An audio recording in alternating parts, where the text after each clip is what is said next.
إن الحمد لله نحمده ونستعينه ونستغفره ونعوذ بالله من شرور أنفسنا ومن سيئات أعمالنا. من يهده الله فلا مضل له ومن يضلل فلا هادي له، وأشهد أن لا إله إلا الله وحده لا شريك له، وأشهد أن محمدًا عبده ورسوله. يا أيها الذين آمنوا اتقوا الله حق تقاته ولا تموتن إلا وأنتم مسلمون.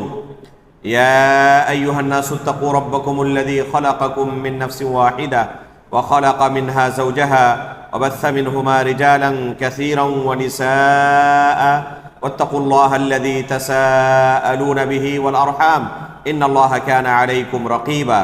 يا أيها الذين آمنوا اتقوا الله وقولوا قولا سديدا يصلح لكم أعمالكم ويغفر لكم ذنوبكم، ومن يطع الله ورسوله فقد فاز فوزا عظيما.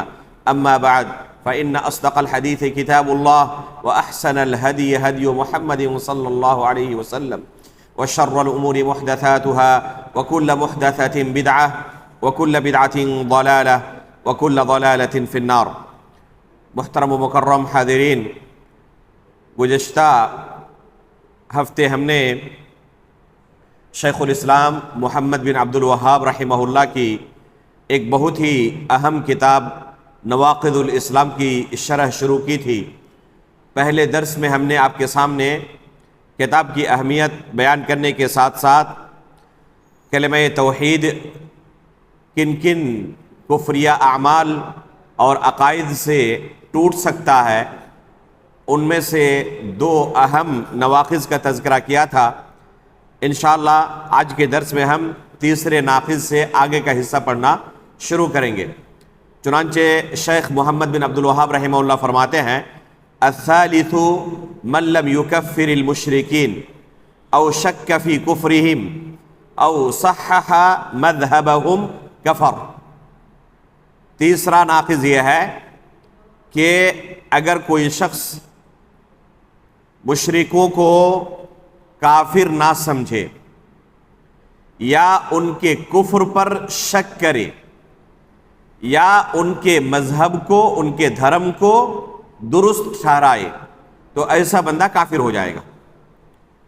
یہاں پر تیسرے ناقض میں تین چیزوں کا تذکرہ کیا ہے. پہلے نمبر پر کہا کہ مشرکوں کو کافر نہ سمجھے، دوسرے نمبر پر ان کے کفر پر شک کرے، اور تیسرے نمبر پر ان کے دھرم کو کہے کہ یہ دھرم بھی صحیح ہے.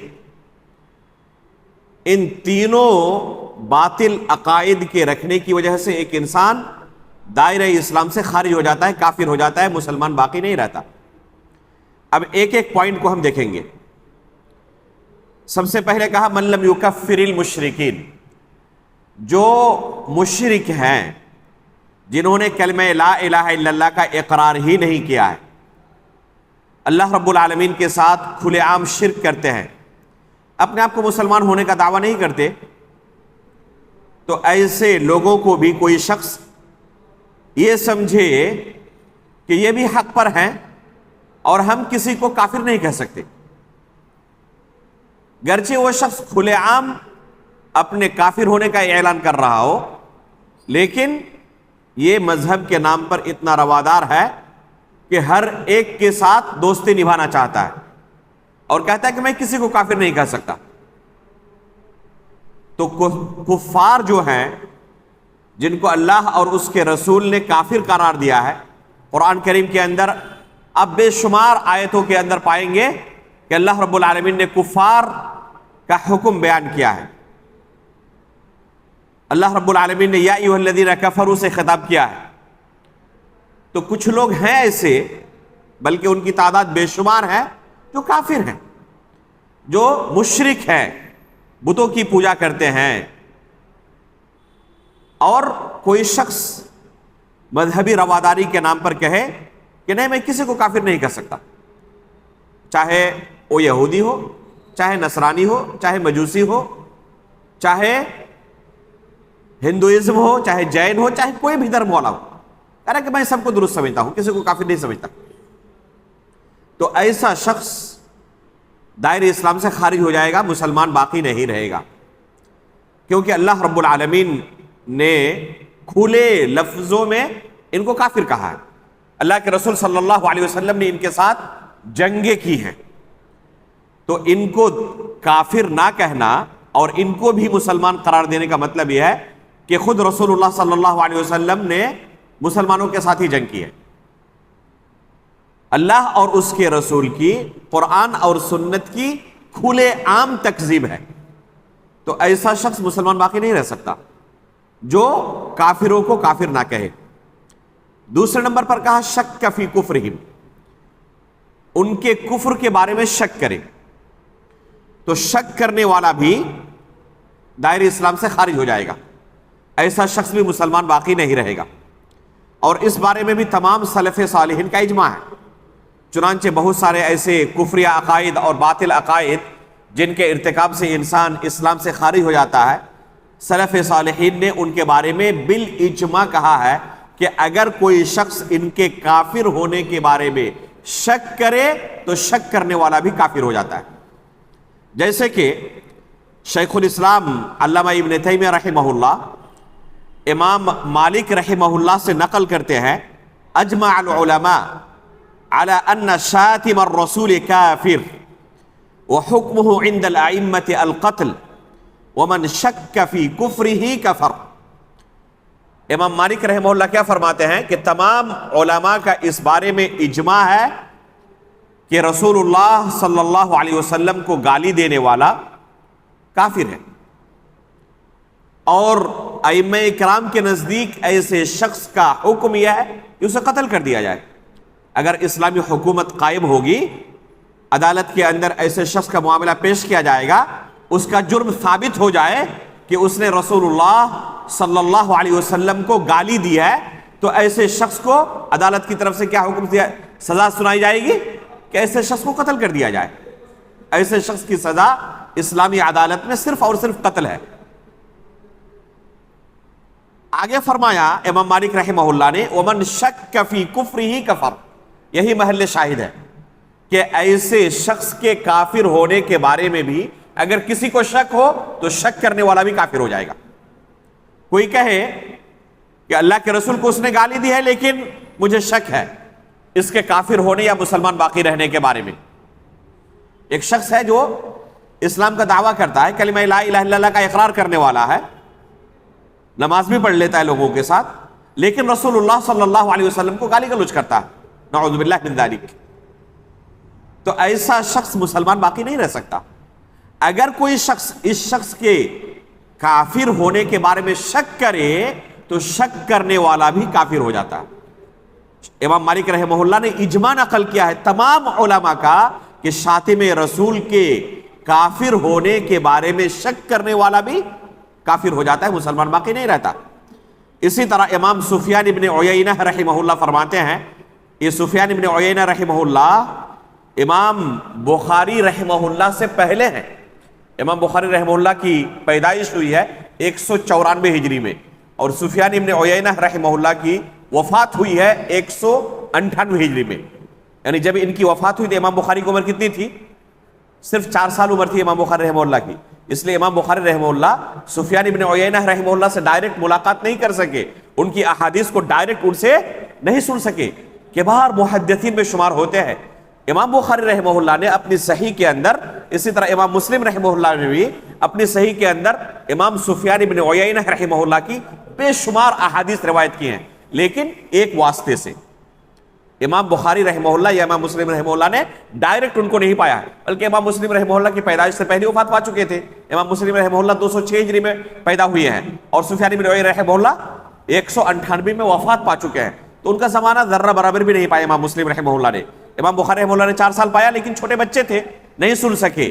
ایک واسطے سے امام بخاری رحمہ اللہ نقل کرتے ہیں۔ بتانے کا مقصد یہ ہے کہ یہ کافی متقدم امام ہے، امام مالک رحمہ اللہ کے زمانے کے ہیں۔ امام سفیان بن عیینہ رحمہ اللہ کیا فرماتے ہیں؟ القرآن کلام اللہ، من قال مخلوق فہو کافر ومن شک فی کفرہ فہو کافر۔ کہتے ہیں کہ قرآن اللہ رب العالمین کا کلام ہے، اگر کوئی شخص قرآن کو مخلوق کہے تو کافر ہو جائے گا، اور اگر کوئی شخص اس شخص کے کافر ہونے کے بارے میں شک کرے تو شک کرنے والا بھی کافر. یہ امام سفیان بن عیینہ رحمہ اللہ شک کرنے والے کے بارے میں کہہ رہے ہیں کہ قرآن کو مخلوق کہنے والے کے کفر پر اگر کسی کو شک ہو اور کہے کہ مجھے شک ہے، پتہ نہیں اس کو مسلمان کہا جائے گا کافر کہا جائے گا، میں یقین کے ساتھ نہیں کہہ سکتا ہوں کہ اس کو کافر کہا جائے، تو ایسا شخص مسلمان باقی نہیں رہے گا. ایسا شخص بھی شک کرنے والا بھی کافر ہو جائے گا.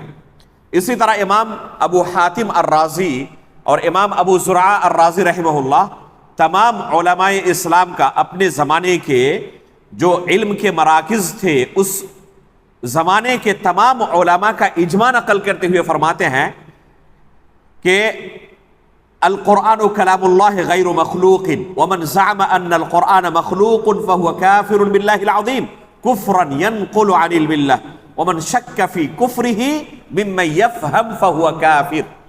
یہاں بھی انہوں نے وہی بات کہی ہے کہ اگر کوئی شخص ایسے شخص کے بارے میں جو قرآن کو مخلوق کہتا ہے اس کے کفر کے بارے میں شک کرے، اور یہ سمجھنے والا ہے دلیلوں کو، یہ اچھی طرح جانتا ہے، سمجھ رہا ہے مسئلے کو کہ شک کرنے کی بنیاد پر میں کافر ہو جاؤں گا، اور اس کے باوجود قرآن کو مخلوق کہنے والے کے بارے میں شک کر رہا ہے، تو ایسا شخص مسلمان باقی نہیں رہے گا، اسلام سے خارج ہو جائے گا. پتہ چلا کہ ایسے شخص کے کفر کے بارے میں شک کرنے والا جس کا کفر ایک دم کھلا ہوا ہے، جو علل اعلان کفری عقیدے کا ارتکاب کرنے والا ہے، کفری عمل کا ارتکاب کرنے والا ہے، تو ایسے شخص کے کفر کے بارے میں شک کرنے والا مسلمان باقی نہیں رہتا، کافر ہو جاتا. اب شک کسے کہتے ہیں یہ سمجھنے کی ضرورت ہے. شک یہ دل کا عمل ہے، جیسے یقین دل کا عمل ہے اسی طرح شک یہ دل کا عمل ہے. یقین لا الہ الا اللہ کے شرطوں میں سے ایک شرط ہے. جب ایک انسان کلمہ لا الہ الا اللہ کا اقرار کرتا ہے تو اللہ رب العالمین کے بارے میں، اس کے رسول کے بارے میں وہ گواہی دیتا ہے کہ اللہ کو میں برحق معبود مانتا ہوں، رسول اللہ صلی اللہ علیہ وسلم کو سچا رسول مانتا ہوں. یہ گواہی یقین کے ساتھ ہونی چاہیے، یہ گواہی یقین کے ساتھ ہونی چاہیے. اگر جھوٹا ہو تو منافق، زبان سے اقرار کیا لیکن حقیقت میں وہ بندہ کیا ہے؟ جھوٹا ہے. لوگوں کو بیوقوف بنانے کے لیے اس نے زبان سے اقرار کر لیا لیکن ہے بندہ کیا؟ جھوٹا، کذاب. تو ایسے شخص کو کیا کہا جائے گا؟ یہ منافق ہے. اور کوئی شخص اس کلمے کا اقرار کر رہا ہے لیکن یقین کے ساتھ نہیں، کہہ رہا ہے کہ مجھے شک ہے، پتہ نہیں اللہ رب العالمین ہے یا نہیں ہے، اپنی آنکھوں سے تو دیکھا نہیں میں نے. اللہ کے رسول صلی اللہ علیہ وسلم کو سچا رسول مانتے ہو، کہہ رہے کہ مجھے شک ہے، میں اقرار تو کر لیتا ہوں اس کلمے کا لیکن مجھے پکا یقین نہیں ہے کہ حقیقت میں اللہ رب العالمین کی طرف سے ان کے پاس وحی آتی ہے، اللہ نے ان کو رسول بنا کر بھیجا ہے، نبی بنا کر بھیجا ہے. وہ کہہ رہے ہیں، لگ رہا ہے کہ ہاں صحیح کہہ سکتے ہیں لیکن پکا یقین نہیں ہے، مجھے شک ہے. تو یہ شک اسے اسلام سے کیا کر دے گا؟ خارج کر دے گا. ایسا شخص مسلمان باقی نہیں رہ سکتا. یوم آخرت کے بارے میں اس سے پوچھا جائے کہ مجھے شک ہے، پتہ نہیں دوبارہ ہمیں اٹھایا جائے گا نہیں اٹھایا جائے گا، کس نے دیکھا ہے، ہو سکتا ہے کہ اٹھایا جائے گا، مان لیتا ہوں. اگر قیامت ہو گئی اور پھر جنت و جہنم کا فیصلہ ہوا تو مان لینے میں بہتر ہے. اگر نہ مانے اور حقیقت میں جنت و جہنم ہوا تو پھر ہمیں جہنم جانا پڑے گا. اگر مان لیتے ہیں اگرچہ یقین نہ ہو لیکن یہ بہتر پوزیشن ہوگی. اگر حقیقت میں جنت و جہنم ہوا تو اس وقت پوزیشن ہماری بہتر ہوگی. نہ بھی ہوا تو نقصان کیا ہوگا؟ بہت زیادہ نقصان نہیں ہوگا. یہی نقصان ہوگا کہ ہم دنیا میں بہت ساری لذتوں سے محروم رہے، اپنے آپ کو تھکاتے رہے روزہ نماز وغیرہ میں، لیکن پھر بھی اس خسارے کو برداشت کر سکتے ہیں، اس خسارے کو برداشت نہیں کر سکتے، لہذا چلو مان لیتے ہیں. یقین کے ساتھ قبول نہیں کر رہا ہے. وہ شک ہے دل میں، قیامت ہو بھی سکتی ہے نہیں بھی ہو سکتی ہے، میزان قائم ہو بھی سکتا ہے نہیں بھی ہو سکتا ہے، اللہ رب العالمین فیصلہ کر بھی سکتے نہیں بھی کر سکتے، اللہ تعالیٰ ہے بھی یا نہیں مجھے بہت زیادہ یقین نہیں کر رہا. جنت اور جہنم ہے بھی یا نہیں، بہت زیادہ یقین نہیں، ہو بھی سکتا نہیں بھی ہو سکتا. تو ایسا بندہ جو اس طرح شک و شبہے کا اظہار کرے، یا اس کے دل میں شک ہو گرچہ اظہار نہیں کر رہا، اس کے دل میں شک ہے یقین نہیں ہے، تو ایسا بندہ مسلمان باقی نہیں رہے گا، کافر ہو جائے گا وہ. ایک ہے وسوسہ، یہ ہے شک، اور ایک ہے وسوسہ، دونوں میں فرق ہے. وسوسہ یہ شیطان کی طرف سے ہوتا ہے، وسوسہ شیطان کی طرف سے، اور شک انسان کا اپنا قلبی عمل ہے، دل کا عمل ہے شک. جس طرح یقین دل کا عمل ہے، اسی طرح شک دل کا عمل ہے. لیکن وسوسہ کیا ہے؟ یہ شیطان کی طرف سے ہے، انسان کا اپنا عمل نہیں ہے. نماز پڑھ رہے ہیں اور انسان آ کے وسوسے دلاتا ہے، تمہارا وضو ٹوٹ چکا ہے، ٹھیک ہے. اللہ کے رسول صلی اللہ علیہ وسلم نے کیا فرمایا کہ جب تک یقین نہ ہو جائے تب تک کیا کرو؟ نماز سے نہ نکلو. حتی یسمع صوتا او یجد ریحا، یہاں تک کہ وہ کیا کرے؟ ہوا خارج ہونے کی آواز سن لے یا اس کی بدبو محسوس کرے. یہ شیطان کی طرف سے وسوسہ ہے. شیطان آتا ہے اور وسوسے کے اندر تمہیں مبتلا کر دیتا ہے اور کہتا ہے کہ اسے کس نے پیدا کیا؟ کہتے ہو اللہ نے. اسے کس نے پیدا کیا؟ اللہ نے. اسے کس نے پیدا کیا؟ اللہ نے. تمہیں کس نے پیدا کیا؟ اللہ نے. تمہارے ماں باپ کو اللہ نے، ان کے ماں باپ کو اللہ نے، اور آخر میں آ کر کہتا ہے کہ اللہ کو کس نے پیدا کیا؟ تو اللہ کے رسول صلی اللہ علیہ وسلم کیا فرماتے ہیں؟ فَلْيَنْتَهِ وَلْيَقُلْ أَعُوذُ بِاللَّهِ مِنَ الشَّيْطَانِ الرَّجِيمِ، وہیں پر رک جائے اور اعوذ باللہ من الشیطان الرجیم پڑھے. تو شیطان کے وسوسے سے نجات کا علاج کیا ہے؟ اسے آگے نہ بڑھائے، وہیں پر رک جائے اور اعوذ باللہ من الشیطان الرجیم کہہ کے اسے دور بھگا دے. شیطان ہر ایک کے ساتھ لگا ہوا ہے، اس کے دل میں وسوسے پیدا کرتے رہتا ہے. انسان کے دل میں بسا اوقات اللہ رب العالمین کے تعلق سے شیطان وسوسے ڈالتا ہے، رسول کے تعلق سے، یوم آخرت کے تعلق سے وسوسے ڈالتا ہے. تو ایسے موقع پر انسان کو اعوذ باللہ من الشیطان الرجیم کہہ کے آگے بڑھ جانا چاہیے، اسے دل کے اندر جگہ نہیں دینی چاہیے. اگر اس نے قبول کر لیا اس وسوسے کو، اگر اس وسوسے کو اس نے قبول کر لیا اور اسے دل کے اندر جگہ دے دی اور شک کرنے لگا، تو یہ اس کا اب اپنا عمل ہوا، اس عمل پر اس کا مواخذہ ہوگا. شیطان کے وسوسے پر مواخذہ نہیں ہوگا. لیکن اگر وسوسہ شک میں بدل چکا ہے اور وہ اللہ اور اس کے رسول کے متعلق شک و شبہ میں گرفتار ہو چکا ہے، کنفیوژن ہو چکا ہے اس کے اندر کہ پتہ نہیں اللہ تعالیٰ ہے بھی یا نہیں، تو ایسا شخص مسلمان باقی نہیں رہے گا. تو شک کرنا اسلام سے انسان کو خارج کر سکتا ہے. ایسے شخص کے بارے میں جس کا کفر واضح ہے، جو کھلم کھلا کفر کا ارتکاب کرتا ہے، ایسے شخص کے کافر ہونے کے بارے میں کہے کہ مجھے شک ہے، مجھے یقین نہیں کہ اس شخص کو کافر کہا جائے، تو ایسے شخص کے بارے میں شک کرنے والا بھی اسلام سے خارج ہو جائے گا. آخری چیز بیان کی، او صحح مذہبہم، کفار کے مذہب کو درست قرار دینے والا بھی کافر ہو جاتا ہے. کہتا ہے کہ یہود کا جو دین ہے وہ بھی صحیح ہے، نصارہ کا جو دین ہے وہ بھی صحیح ہے اپنی جگہ پر، مجوس کا جو دین ہے وہ بھی اپنی جگہ پر صحیح ہے، ہندوازم بھی اپنی جگہ پہ صحیح ہے، جینزم بھی اپنی جگہ پہ صحیح ہے، سکھزم بھی اپنی جگہ پہ صحیح ہے. ہر ایک کو کیا کہہ رہا ہے کہ کسی کو بھی غلط نہیں کہہ سکتا. ہر کوئی اپنے اپنے طریقے پر عبادت کر رہا ہے اور ہر ایک کا مقصد اللہ کو ہی خوش کرنا ہے. بس ہر ایک کا اپنا اپنا نظریہ ہے، اپنا اپنا تھاٹ ہے، اپنی اپنی لاجک ہے، اپنے اپنے طریقے پر ہر کوئی عبادت کر رہا ہے، اس لیے میں کسی کو غلط نہیں کہہ سکتا. تو ایسا شخص مسلمان باقی نہیں رہے گا، بلکہ معاملہ آج اس سے آگے بڑھ چکا ہے.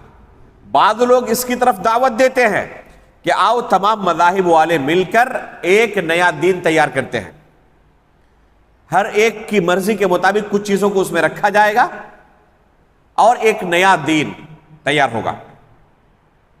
یہاں تک کہ بعض لوگ اسے دین براہیمی بھی کہتے ہیں اور کہتے ہیں کہ یہود، نصارہ اور اسلام اور یہ تمام چیزوں کو ملا کر ایک نیا دین تیار ہوگا اور اس کے اندر کسی ایک دوسرے کے خلاف کوئی چیز نہیں ہوگی. تاکہ ہر کوئی امن و شانتی کے ساتھ دنیا میں رہ سکے۔ اس لیے چلو ایک نیا دین تیار کرتے ہیں تمام مذاہب کو ملا کر۔ تو یہ نیا دین تیار کرنا تمام مذاہب کو ملا کر اس بات کا تقاضا کرتا ہے کہ کفار کے دین کو آپ صحیح قرار دے رہے ہیں، اور کفار کے دین کو صحیح قرار دینا اسلام سے انسان کو خارج کر دیتا ہے۔ اسلام کے علاوہ کوئی بھی مذہب اللہ تعالیٰ کے ہاں قابل قبول نہیں ہے۔ وَمَن يَبْتَغِ غَيْرَ الْإِسْلَامِ دِينًا فَلَن يُقْبَلَ مِنْهُ وَهُوَ فِي الْآخِرَةِ مِنَ الْخَاسِرِينَ، کہ اسلام کے علاوہ جو بھی دوسرے مذہب کو تلاشے گا وہ ہرگز اللہ رب العالمین کے ہاں قابل قبول نہیں ہوگا، اور آخرت میں ایسا بندہ خسارہ اٹھانے والوں میں سے ہوگا۔ لہذا اگر کوئی شخص اسلام کے علاوہ کسی بھی مذہب کو درست قرار دیتا ہے، اور یہ سمجھ لیں کہ ہر مذہب کے اندر ایک گاڈ کا تصور ہے، ایک معبود کا تصور ہے، ہر مذہب کے اندر۔ اگر گاڈ نہیں ہے تو مذہب نہیں ہے، ہر مذہب کے اندر ایک گاڈ کا تصور ہے۔ لہذا اگر کوئی دوسرے مذہب کے گاڈ کے بارے میں بھی دفاع کرے تو ایسا شخص بھی مسلمان باقی نہیں رہتا۔ یہ کلمہ لا الہ الا اللہ کے نواقض میں سے ہے۔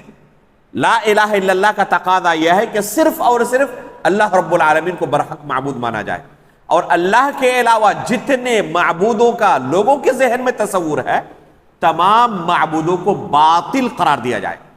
اگر کوئی کسی بھی معبود کو اللہ کے علاوہ ذرہ برابر بھی اسے برحق سمجھتا ہے اور اس کے لیے دفاع کی کوشش کرتا ہے تو ایسا شخص مسلمان برقرار نہیں رہے گا، ایسا شخص کافر ہو جائے گا۔ اسلام کے علاوہ تمام مذاہب باطل، اور اللہ رب العالمین کے علاوہ تمام معبودان باطل ہیں۔ اس چیز کو اگر کوئی تسلیم نہ کرے اور دوسرے مذہب کو بھی درست قرار دینے کی کوشش کرے، یا اس مذہب کے معبود کو، گاڈ کو درست قرار دینے کی کوشش کرے، تو یہ عمل اسے اسلام سے خارج کر دے گا۔ بعض لوگ کیا کہتے ہیں کہ اللہ کی جنت بہت بڑی ہے، ہر ایک کے لیے کافی ہو جائے گی۔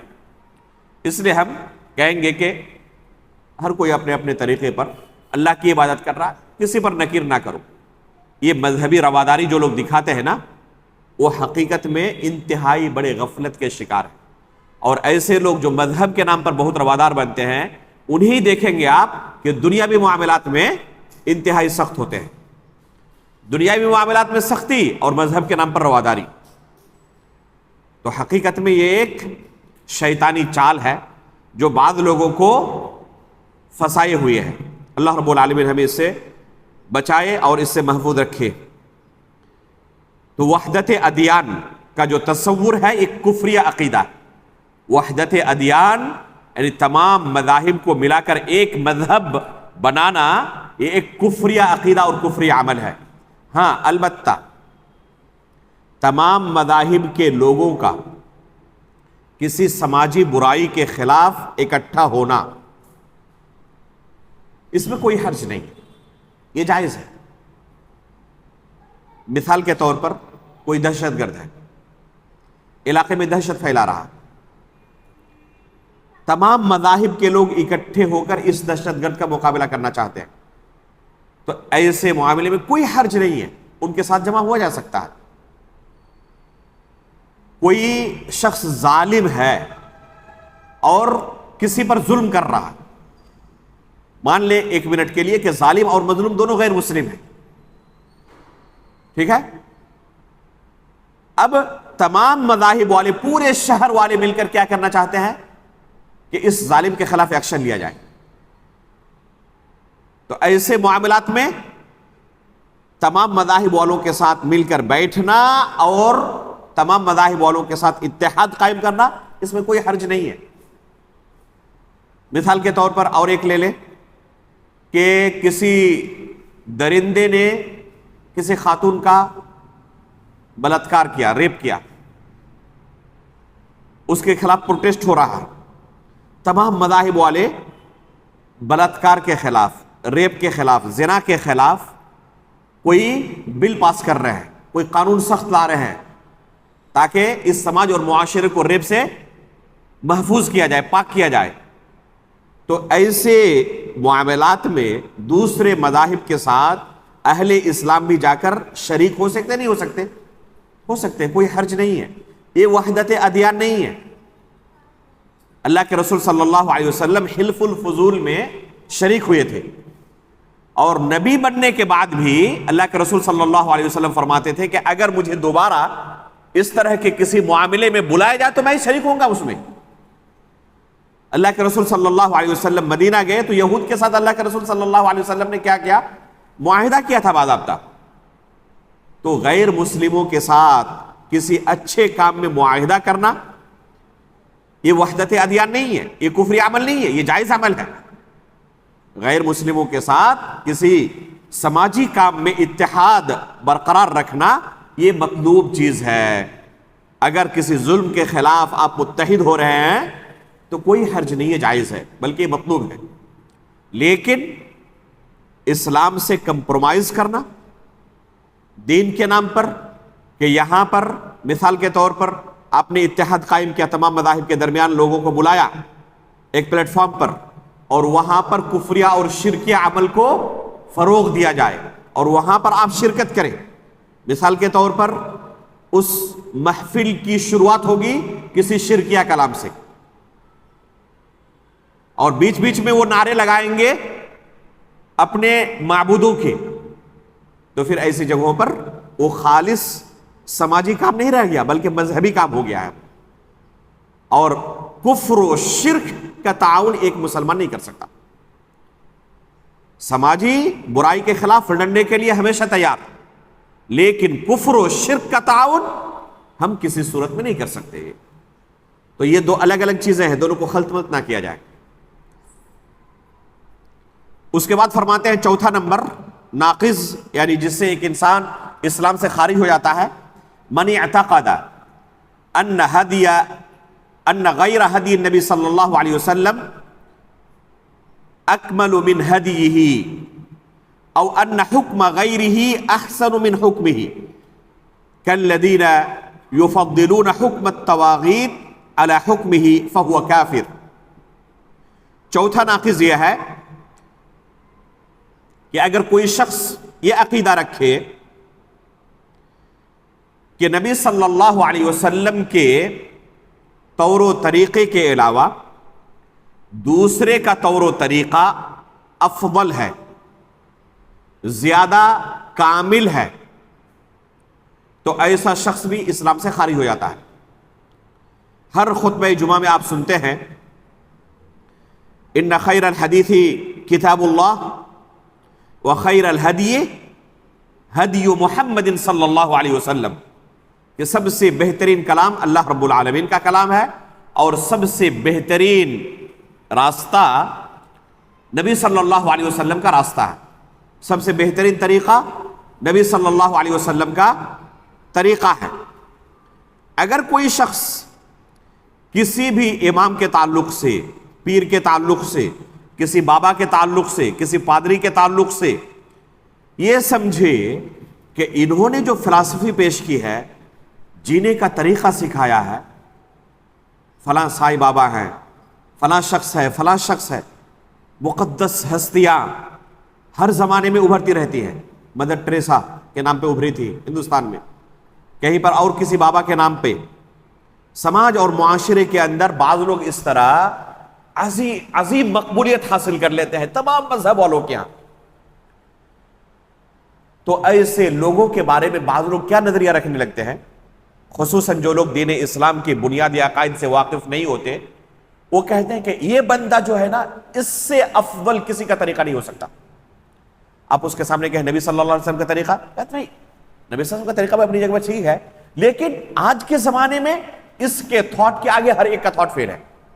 سب سے افضل اگر اس معاشرے میں آج کے زمانے میں کسی کا تھاٹ ہو سکتا ہے تو یہ صاحب ہے۔ تو ایسا عقیدہ رکھنا انسان کو اسلام سے خارج کر دے گا۔ اللہ کے رسول صلی اللہ علیہ وسلم سے بہتر طریقہ کسی دوسرے کا طریقہ نہیں ہو سکتا۔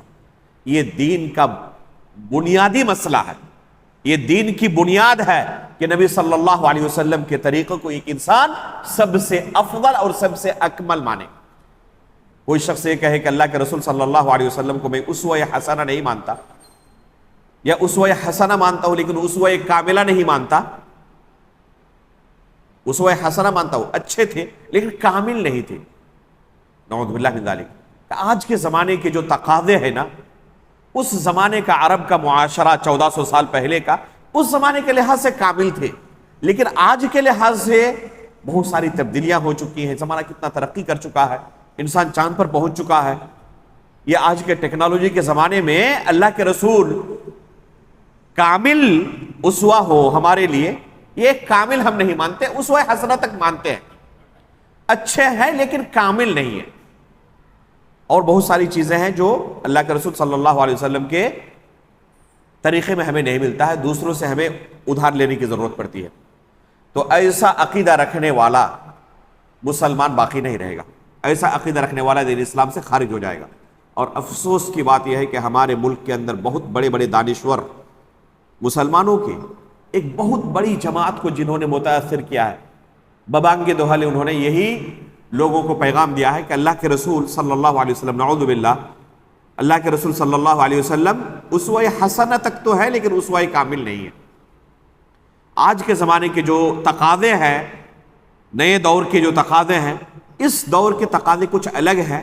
آج کے دور کے تقاضے کے مطابق اسوہ کامل ہم نہیں کہہ سکتے، نعوذ باللہ من ذالک۔ تو یہ ایک کفریہ عقیدہ ہے۔ دوسرے نمبر پر فرمایا ان حکم غیرہ احسن من حکمی۔ اگر کوئی شخص یہ عقیدہ رکھے کہ اللہ کے رسول صلی اللہ علیہ وسلم نے جو حکم پیش کیا ہے، حکم قانون کو کہتے ہیں، جو قانون رسول اللہ صلی اللہ علیہ وسلم نے پیش کیا ہے، ایک قانون اپنی جگہ پر درست مانتے ہیں ہم، لیکن نئے زمانے کے تقاضوں کے مطابق ہم نے کچھ نئے قانون بنائے ہیں، اور یہ قانون جو ہم نے بنائے ہیں وہ اللہ کے رسول صلی اللہ علیہ وسلم کے لائے ہوئے قانون سے بھی افضل۔ تو ایسا شخص اسلام سے خارج ہو جاتا ہے، مسلمان باقی نہیں رہتا۔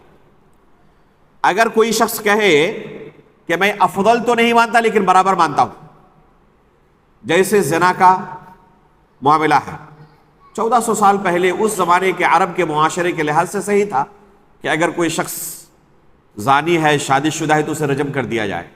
آج کے اس زمانے میں، ترقی یافتہ دور میں، کسی زانی کو رجم کیا جائے، آج کے اس دور میں یہ قانون میل نہیں کھاتا۔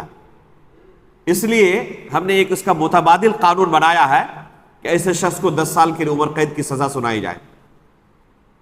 وہ بھی قانون اپنی جگہ پر درست ہے، چاہے آپ یہ قانون استعمال کریں یا وہ قانون استعمال کریں، دونوں سے انصاف قائم ہو جاتا ہے۔ تو ایسا شخص بھی اسلام سے خارج ہو جائے گا۔ اگر کوئی شخص کہے کہ میں برابر نہیں مانتا، وہ سب سے افضل جو اللہ رب العالمین نے نازل کیا ہے اور جو ہم نے بنایا ہے، یہ اس کے برابر بھی نہیں، اس سے افضل بھی نہیں، لیکن اس قانون کو نافذ کرنا بھی جائز ہے۔ اگر جائز سمجھے تو ایسا شخص بھی اسلام سے خارج ہو جاتا ہے۔ یہ چیز اچھی طرح ذہن نشین کر لیں کہ یہ پوری شریعت کے بارے میں ہے اور ہر شخص کے بارے میں۔ جو شخص بھی شریعت کے کسی مسئلے کو، کسی قانون کو، چاہے وہ قانون عبادت سے متعلق ہو، چاہے وہ قانون عام معاملات سے متعلق ہو، چاہے وہ قانون فرد سے متعلق ہو یا جماعت سے متعلق ہو یا ملک سے متعلق ہو یا بین الاقوامی اس کا تعلق ہو، یہ سب کو شامل ہے۔ یہ صرف حکمرانوں کے لیے نہیں ہے۔ ایک شخص گھر کا گارچن ہے، وہ شخص بھی اپنے لیے کوئی قانون گھر کے اندر بنایا ہوا ہے جو شریعت کے علاوہ ایک دوسرا قانون ہے، اور اس قانون کو کیا سمجھتا ہے وہ کہ شریعت کے قانون سے افضل ہے یا اس کے برابر ہے یا برابر نہیں، لیکن اس قانون کے مطابق بھی ہم اپنے گھر میں فیصلہ کریں گے، اور یہ قانون بھی جائز ہے۔ اس قانون کے مطابق فیصلہ کرنا جائز ہے۔ مثال کے طور پر، ہمارا جو علاقہ ہے، جس علاقے سے میں تعلق رکھتا ہوں، اس علاقے میں بھینس کا گوشت نہیں کھاتے لوگ، بلکہ معیوب سمجھتے ہیں بہت سارے لوگ۔ کوئی اگر باہر کے علاقے میں جاتا ہے جہاں دوسری جگہوں پر بھینس کا گوشت ملتا ہے تو اسے چڑھاتے بھی ہیں۔ اگر کہیں پر کسی کے ساتھ حادثہ ہو، بھینس کو استعمال کرتے ہیں کھیتی باڑی کے لیے، اور کسی کے ساتھ کوئی حادثہ ہو گیا، اس بھینس کو ذبح کرنا پڑا، تو لوگ چڑھائیں گے، دیکھیں گے کہ کس نے گوشت خریدا ہے۔ اب اگر کوئی شخص یہ قانون بنا رہا ہے کہ ہم اسے جائز نہیں سمجھتے اس کا گوشت کھانا، تو یہ اللہ رب العالمین کے قانون کو بدلنا ہوا۔ اور قانون بدلنے والا چاہے وہ ذاتی طور پر ہو، چاہے وہ گھر کے حد تک محدود ہو، یا اپنے گاؤں تک محدود ہو، یا پنچایت تک محدود ہو، یا ملک تک پہنچائے، قانون اگر کوئی شخص اللہ کی شریعت کو بدل کر دوسرا بنا رہا ہے اور اس قانون کے مطابق فیصلے کو جائز بھی سمجھتا ہے، تو ایسا شخص مسلمان برقرار نہیں رہے گا، کافر ہو جائے گا۔ ایک شخص اگر کہہ رہا ہے کہ زنا حلال ہے، شراب حلال ہے، اور اپنے لیے ہی صرف اس کو حلال سمجھتا ہے، وہ ایک شخص ہے جو حلال نہیں سمجھتا لیکن ارتکاب کر رہا ہے، کفر کیا کہتے ہیں کہ حرام سمجھ کر، اسے پوچھا جائے کہ زنا حلال ہے یا حرام ہے، کہ بالکل حرام ہے، حالانکہ وہ شخص زنا کرتا ہے، تو اس شخص کو کافر نہیں کہا جائے گا، یہ شخص صرف گناہ کبیرہ کا مرتکب ہے۔ لیکن دوسرا شخص اسے حلال سمجھ رہا، گرچہ وہ نہ کر رہا ہو، گرچہ وہ زنا کا ارتکاب نہیں کر رہا، لیکن حلال سمجھتا ہے، اللہ کے قانون کو بدل رہا ہو، تو ایسا شخص مسلمان برقرار نہیں رہے گا۔ تو یہ شخص حاکم وقت کے ساتھ خاص نہیں ہے، یہ مسئلہ صرف حاکم وقت کے ساتھ خاص نہیں ہے، بلکہ ہر فرد اس میں شامل ہے۔ کوئی شخص اپنے ذات کے لحاظ سے گانے بجانے کو حلال سمجھ رہا ہے، ٹھیک ہے، جھوٹ بولنے کو حلال سمجھ رہا ہے، والدین کی نافرمانی کو حلال سمجھ رہا ہے، نماز چھوڑنے کو حلال سمجھ رہا ہے، روزہ چھوڑنے کو ترک کرنے کو حلال سمجھ رہا ہے، اللہ کے قانون کو بدل رہا ہے، وہ اللہ کی شریعت کو بدل رہا ہے اپنی ذات کی حد تک، اور اسے جائز سمجھ رہا ہے، اسے جائز سمجھ رہا ہے۔ ایک بندہ دوسرا ہے جو بے شمار گناہوں کا مرتکب ہے، لیکن اللہ کے قانون کو تسلیم کرتا ہے اور اسے بدلنا جائز نہیں سمجھتا، وہ سمجھتا ہے کہ میں گناہ کا کام کر رہا ہوں، تو ایسا شخص صرف گناہ کبیرہ کا مرتکب ہوگا، کافر نہیں ہوگا، لیکن حلال سمجھنے والا، جائز سمجھنے والا اسلام سے خارج ہو جائے گا، وہ شخص مسلمان برقرار نہیں رہے گا۔ چوتھے نمبر پر وہی ہم کہیں گے کہ اگر کسی نے اللہ رب العالمین کے قانون کے مطابق فیصلہ نہیں کیا، کسی دوسرے قانون کو اس نے اللہ کے قانون پر فوقیت دی، لیکن حرام سمجھ کر، حلال سمجھ کر نہیں، جائز سمجھ کر نہیں، تو ایسا شخص کافر نہیں ہوگا، ایسا شخص کیا رہے گا؟ صرف گناہ کبیرہ کا مرتکب ہوگا۔ شیخ البانی رحمہ اللہ کے ایک واقعہ سنے جو ہم نے استاد محترم شیخ سلیمان الرحیلی حفظہ اللہ سے سنا۔ شیخ البانی رحمہ اللہ ایک مسجد میں گئے جمعہ کی نماز پڑھنے کے لیے، جو خطیب صاحب تھے انہوں نے بادشاہوں پر کافی لعن و طعن کیا کہ انہوں نے یہ قانون بدلا، انہوں نے یہ قانون بدلا، انہوں نے یہ قانون بدلا، یہ سب کے سب کافر ہو چکے ہیں۔ ان قوانین کو بدلنے کی وجہ سے جو ملک کے اندر منکرات پھیلی ہوئی ہے، کہیں شراب کا اڈا چل رہا ہے، کہیں زنا کا اڈا چل رہا ہے، کہیں پر اور بے حیائی گانے اور بجانے کے اڈے چل رہے ہیں، سنیما ہال موجود ہے، یہ تمام اللہ رب العالمین کی شریعت کیا کہتی ہے کہ حرام چیزیں ہیں، اور انہوں نے ان چیزوں کا ارتکاب کیا ہوا ہے، اس کو کھلی چھوٹ دی ہوئی ہے، لائسنس دی ہوئی ہے باضابطہ، تو یہ اللہ رب العالمین کی شریعت کو بدلنا ہے، اس لیے سب کے سب کافر۔ شیخ البانی رحمہ اللہ فرماتے ہیں کہ جمعہ ختم ہو گیا، خطبہ ختم ہوا، نماز ختم ہو گئی، اس بھائی کے ساتھ بیٹھا، اس خطیب کے ساتھ، اس خطیب کی حالت کیا تھی؟ ایک دم ٹائٹ پینٹ پہنے ہوئے خطبہ دے رہا تھا، اتنا ٹائٹ کہ جس سے اعضاء ظاہر ہو، جو شرعی طور پر جائز نہیں ہے پہننا، ایسا آپ ٹائٹ لباس پہنے جس سے جسم کے نشے و فراز، اتار چڑھاؤ بالکل کلیئر لوگوں کو پتا چلے، ایسا لباس پہننا جائز نہیں ہے۔ اس طرح کا لباس پہنا ہوا تھا اور اوپر سے داڑھی حلق کیا ہوا، اور جمعہ کے خطبے میں لوگوں کو کافر قرار دے رہا۔ تو شیخ البانی رحمہ اللہ نے اس شخص سے کہا کہ یہ جو آیت تم نے پڑھی، وَمَن لَّمْ يَحْكُم بِمَا أَنزَلَ اللَّهُ وَمَن لَّمْ يَحْكُم بِمَا أَنزَلَ اللَّهُ فَأُولَٰئِكَ هُمُ الْكَافِرُونَ، تو کیا یہ آیت یا اس طرح کی دوسری آیتیں یا احادیث صرف حکام کے لیے ہے یا سب کے لیے ہے؟ یہ اللہ رب العالمین نے صرف حاکم وقت کے لیے، حکمرانوں کے لیے نازل کیا ہے یا ہر مسلمان کے لیے یہ حکم ہے؟ تو بندہ اقرار کرنے پر مجبور ہو کہ ہر ایک کے لیے حکم ہے۔ تو اگر ہر ایک کے لیے حکم ہے تو تم خود اس آیت کے تناظر میں مسلمان ٹھہرے یا کافر ٹھہرے؟ داڑھی حلق کرنا جرم ہے، گناہ کا کام ہے، تو ہم بھی تمہیں کہیں گے کہ تم نے ایک گناہ کا کام کیا اس لیے تم کافر ہو گئے، کیونکہ اللہ کی شریعت کو تم نے بدل ڈالا۔ اب تم اگر کہو گے کہ میں اس کو حلال نہیں سمجھ رہا ہوں، تو جن کو تم نے کافر کہا کیا وہ حلال سمجھتے ہیں؟ تم نے جا کر ان کو پوچھا کہ آپ نے ایک سینما کا لائسنس دیا ہوا ہے، زنا کے اڈے کا لائسنس دیا ہوا ہے، شراب کا لائسنس دیا ہوا ہے، اسے آپ حلال سمجھتے ہیں حرام سمجھتے ہیں؟ جا کے تم نے پوچھا؟ تم کیا سمجھتے ہو؟ تم اپنے بارے میں حسن ظن رکھ رہے ہو کہ میں اسے حلال سمجھ کر نہیں کر رہا ہوں، حرام ہی سمجھتا ہوں، اللہ رب العالمین سے میں توبہ کرتا ہوں۔ تو ان کے بارے میں یہ حسن ظن کیوں نہیں رکھ رہے ہو کہ وہ بھی حرام سمجھتے ہوں گے؟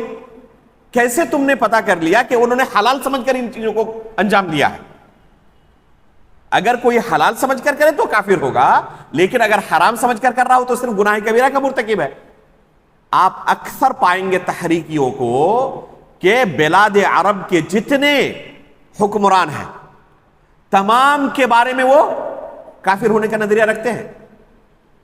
یہ تحریکیوں کے اندر ایسا زہر پھیلایا گیا ہے کہ تحریک کے اثر سے ہر بچہ آج اس زہر میں مبتلا ہو چکا، ان کی زبان کے یہاں پر رہتا ہے۔ حکمرانوں کو کافر کہنا بہت قریب سے میں نے اس کا اندازہ کیا ہے، بات بات پر کافر۔ وہ آل یہود ہیں، آل یہود کہنا جیسے ان کو ایک دم رٹایا گیا ہو کہ ان حکمرانوں کو آل یہود کہو۔ تو یہ جو نظریہ ہے یہ حقیقت میں خوارج کا نظریہ تھا۔ یہ کفر ہے یقیناً، لیکن کب کفر ہے؟ جب اس قانون کو افضل سمجھے اللہ رب العالمین کے قانون سے، یا برابر سمجھے یا کم از کم جائز سمجھے، حلال سمجھے، تب کفر ہو جائے گا یہ۔ لیکن اگر وہ حرام ہی سمجھتا ہے کافر نہیں ہوگا، وہ صرف کیا ہوگا؟ ایک گناہ کا مرتکب ہوگا۔ اگر وہ گناہ کبیرہ ہے تو گناہ کبیرہ کا مرتکب، اگر گناہ صغیرہ ہے تو گناہ صغیرہ کا مرتکب، صرف گناہ کا مرتکب ہوگا، کافر نہیں ہوگا۔ اور بہت سارے ایسے قوانین ہیں جو آپ اپنے گھر میں بھی لاگو کیے ہوئے ہیں۔ مثال کے طور پر رات کے 11 بجے لائٹ نہیں جلنی چاہیے، سب کو سونا پڑے گا۔ صبح 5 بجے سب کو بیدار ہونا پڑے گا۔ اپنے قانون بنایا ہوا گھر میں، یہ قانون قرآن و حدیث کے مطابق ہے۔ ظاہر سی بات ہے کہ آپ کا اپنا تیار کردہ قانون ہے، لیکن اس کے پیچھے مقصد کیا یہ قرآن و حدیث کے معارض ہے، اس کے مقابلے میں ہے؟ نہیں، قرآن و حدیث کے مقابلے میں نہیں ہے، آپ کا اپنا تیار کیا ہوا قانون ہے یہ۔ لیکن اس قانون کے پیچھے مصلحت ہے، شریعت کے کسی حکم کی خلاف ورزی نہیں ہوتی اس قانون سے، اور ایک مصلحت کے تحت آپ نے یہ قانون نافذ کیا ہوا۔ ہر گھر میں اپنے کچھ قوانین ہوتے ہیں، میاں بیوی کے درمیان کچھ رولز ہوتے ہیں کہ ہم اسی طرح زندگی گزاریں گے، بچوں کے اوپر کچھ قانون ہے ہر گھر میں کہ اسی طرح ہم زندگی گزاریں گے۔ تو کیا کہا جائے گا؟ انہوں نے قانون بنایا، سب کے سب کافر ہو گئے؟ نعوذ باللہ من ذالک۔ یہ کفر نہیں ہے، یہ جائز ہے۔ اسکول کے اندر تمہیں 10 بجے حاضر ہونا پڑے گا، یعنی کہ آپ نے یہ قانون بنایا 10 بجے حاضر ہونے کا، کہاں ہے قرآن و حدیث کے اندر؟ اللہ کے علاوہ دوسرا قانون نافذ کرنا وہ تو کفر ہے۔ انسانوں کا بنایا ہوا قانون نہ ہم اسے فالو کریں گے، ہم روزانہ آپ کی خلاف ورزی کریں گے، کیا کہا جائے گا؟ یہ مجنون ہے۔ یہ قانون مصلحت کے لیے بنایا گیا ہے۔ ہمارے ملک میں قانون ہے کہ آپ لیفٹ سائڈ چلیں گے، آپ کہیں کہ کہاں یہ قانون ہے، ہم تو خلاف ورزی کریں گے، الٹا چلیں گے۔ قانون بنایا گیا کہ یہاں پر 40 کی اسپیڈ سے چل سکتے ہیں، بہت زیادہ بچے اسکول سے باہر جاتے ہیں، ڈیوائیڈر بھی لگے ہوئے ہیں، اب کہ نہیں گاڑی میری اپنی، میں اپنی مرضی سے جتنا چاہوں اسپیڈ سے چلاؤں۔ یہ قانون کہاں کتاب و سنت کے اندر موجود ہے؟ نہیں چلے گا آپ کا۔ یہ انسانیت کی مصلحت کے لیے قانون بنایا گیا ہے، یہ جائز ہے، یہ حرام بھی نہیں ہے، گناہ بھی نہیں ہے۔ اگر انسانیت کی مصلحت کے لیے قوانین بنائے گئے ہیں اور ہر شخص کے ہر ایک کے گھر میں، یہاں تک کہ جو ان قوانین کی بنا پر بلاد عرب کے حکمرانوں کو کافر قرار دیتے ہیں، آپ ان کے ساتھ گفتگو کریں تو اسی طرح کے قوانین کا حوالہ دیتے ہیں، آپ ہنسیں گے ایسے لوگوں پر، اسی طرح کے قوانین، لیبر رول جو ہے، ٹریفک رول ہے، ان چیزوں کا حوالہ دیتے ہیں اور کہتے ہیں کہ دیکھیں یہ قوانین موجود ہیں ان کے یہاں، آپ خلاف ورزی کرتے ہیں تو آپ سے جرمانہ لیتے ہیں۔ یہ کہاں قرآن و حدیث کے اندر قانون ہے؟ یہ تو انسانوں کا تیار کردہ قانون ہے نا، اور قانون تو صرف اللہ رب العالمین کا چلے گا، ان الحکم الا للہ، اللہ تعالیٰ نے قرآن میں کہا ہے کہ قانون صرف اللہ کا چلے گا، لہذا یہ سب کے سب کفار ہیں کیونکہ انہوں نے قانون بنایا ہوا ہے۔ آپ اس شخص کے گھر میں کبھی چلے جائیں، وہ دیکھیں گے کہ اپنے گھر کے اندر بہت سارے قوانین بنائے ہوئے ہیں، تو صرف وہی کافر، تم کافر نہیں ہوگے؟ اگر ان قوانین کی وجہ سے وہ کافر ٹھہرے تو تم اپنے گھر میں اس قانون کو نافذ کرنے کی وجہ سے تم بھی کافر ٹھہرے۔ وہ بہت سارے قوانین کی اتباع کرتا ہے، وہ اگر کسی آفس میں جاتا ہے تو اس آفس میں بہت سارے قوانین ہیں، ان قوانین کی اتباع کرتا ہے وہ، تو یہ جائز ہے، اس میں کوئی حرج نہیں ہے۔ چوتھے نمبر پر، پانچویں نمبر پر، اور اسی پر انشاءاللہ ہم آج اپنی بات ختم کریں گے، من ابغض شيئا مما جاء به الرسول صلی اللہ علیہ وسلم ولو عمل به کفر۔ اگر کوئی شخص دین اسلام کے کسی مسئلے سے، کسی قانون سے بغض رکھے، نفرت رکھے، تو ایسا شخص بھی کافر ہو جائے گا بالاجماع۔ ایک شخص جس نے کلمہ لا الہ الا اللہ کا اقرار کیا ہے، اس کے دل میں اللہ اور اس کے رسول کے لیے محبت ہوگی، بلکہ ایمان کامل کا تقاضا یہ ہے کہ ایک انسان سب سے زیادہ اللہ اور اس کے رسول سے محبت کرے، یہاں تک کہ اپنے نفس سے بھی زیادہ اللہ اور اس کے رسول سے کیا کرے؟ محبت کرے۔ عمر فاروق رضی اللہ تعالیٰ عنہ نے کہا اللہ کے رسول صلی اللہ علیہ وسلم سے کہ اللہ کے رسول میں سب سے زیادہ آپ سے محبت کرتا ہوں سوائے اپنے نفس کے، تو اللہ کے رسول صلی اللہ علیہ وسلم نے کیا فرمایا؟ حتی من نفسک یا عمر، اپنے نفس سے بھی زیادہ مجھ سے محبت کرنی پڑے گی۔ تو فوراً فرماتے ہیں کہ اللہ کے رسول اب میں اپنے نفس سے بھی زیادہ آپ سے محبت کرتا ہوں، تو اللہ کے رسول صلی اللہ علیہ وسلم فرماتے ہیں الآن یا عمر، عمر اب آپ مؤمن ہوئے۔ تو ایمان کا تقاضا کیا ہے؟ کہ اللہ اور اس کے رسول سے سب سے زیادہ محبت کرے انسان۔ یہاں پر بغض کا تصور نہیں ہے، بغض، نفرت، یہ محبت کے کیا ہے؟ اپوزٹ ہے۔ جو اللہ اور اس کے رسول سے سب سے زیادہ محبت کرنے والا ہو، اللہ اور اس کے رسول کے لیے اپنی جان قربان کرنے کے لیے تیار ہو، اپنا مال قربان کرنے کے لیے تیار ہو، ہر چیز قربان کرنے کے لیے تیار ہو، کیا تصور کیا جا سکتا ہے کہ اللہ اور اس کے رسول کی طرف سے کوئی چیز پیش کی جائے تو اسے وہ نفرت کی نگاہ سے دیکھے؟ یہ ہو سکتا ہے ممکن؟ یہ دو آگ اور پانی ہے، دونوں کا اجتماع نہیں ہو سکتا۔ اگر کوئی نفرت کرتا ہے شریعت کے کسی مسئلے سے، گرچہ عمل بھی کر رہا ہو، تب بھی وہ مسلمان باقی نہیں رہے گا، کافر ہو جائے گا۔ ایک شخص کہے کہ فجر کی نماز بس یہی ایک چیز ہے جو مجھے جچتی نہیں ہے، اسلام کا ہر قانون سر تسلیم خم ہے، بہترین ہے ایک دم انسانیت کے لیے، بس دو چار چیزیں ایسی ہے نا جو مجھے جچتی نہیں ہے، بس انہی چند چیزوں سے مجھے تھوڑی سی کراہت ہے، نفرت ہے، بغض ہے، تو ایسا شخص کیا ہو جائے گا؟ کافر ہو جائے گا، مسلمان باقی نہیں رہے گا۔ اللہ رب العالمین نے قرآن کریم کے اندر کیا فرمایا؟ یا ایھا الذین آمنوا ادخلوا فی السلم کافہ، مکمل طور پر اسلام میں داخل ہو۔ یؤمنون ببعض ویکفرون ببعض، یہ اہل کتاب کی نشانی ہے، مسلمانوں کی نشانی نہیں ہے کہ بعض چیزیں جو اپنی خواہش کے مطابق ہو ان کو تسلیم کریں گے اور جو اپنی خواہش کے خلاف ہو ان کو ہم تسلیم نہیں کریں گے۔